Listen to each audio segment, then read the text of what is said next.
oko pola dva, glava ti sva natekla od sinoćnjeg derneka.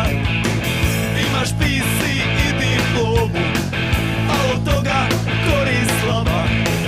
Da započneš neki biznis, čekaš da ti umre baba, a u noću ti dođu san Karl Marx i Sandokan.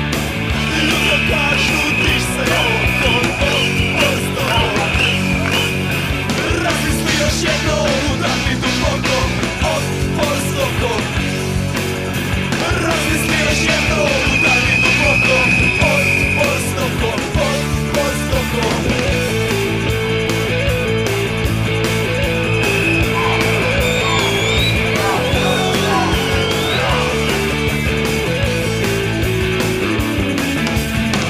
Gledaš skupe autiće i ružne face u njima.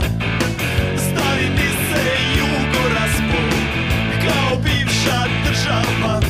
Šta si sve mašto i šta si sve snivo? Zar čekaš da ti neko plati pivo? Naveče si naviješ ploče stare, nikad neš napisat